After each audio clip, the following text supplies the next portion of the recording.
सम्मान और समानता का ही पर्व है।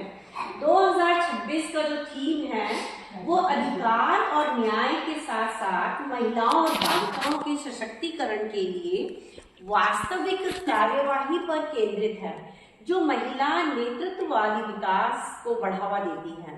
यह अवसर न केवल महिलाओं की उपलब्धियों को सलाम करने का है, बल्कि उनके अधिकारों के प्रति जागरूकता फैलाने और भविष्य की चुनौतियों पर विचार करने का है। पूरे विश्व में यह दिन इसलिए भी मनाया जाता है कि अनुभवी लोगों के अनुभवों द्वारा कैसे मुश्किल चुनौतियों का भविष्य में ईज आउट, सरलता से उसको किया जाए, मुश्किलों को बार बार ना दोहराया जाए। एक बार जो मुश्किल आ जाती है तो एक्सपीरियंस लोगों से उसको बार बार ना दोहराया जाए, उस पर काम करने की आवश्यकता है।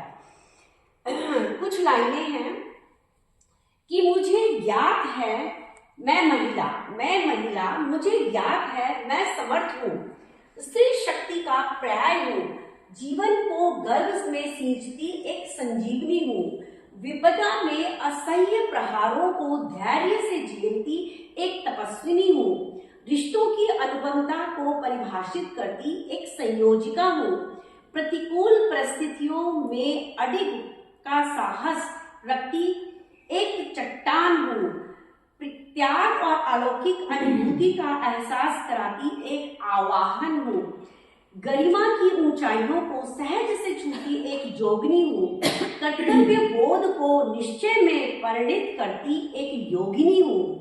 फिर उसके सशक्तिकरण पर इतनी परिचर्चा, इतना विवाद क्यों? आज भी इतना विवाद क्यों?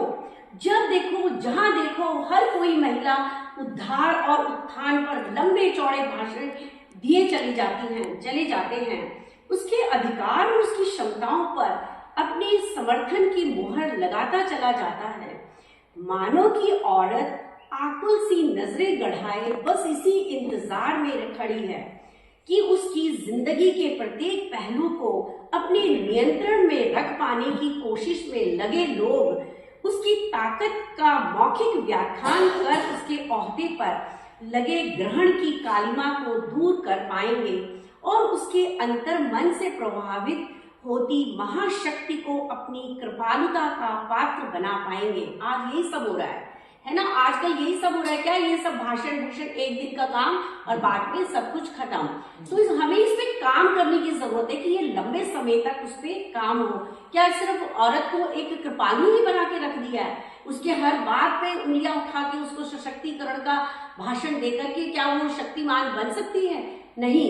इसके ऊपर हमें यथार्थ रूप में काम करने की जरूरत है। बहुत बहुत धन्यवाद।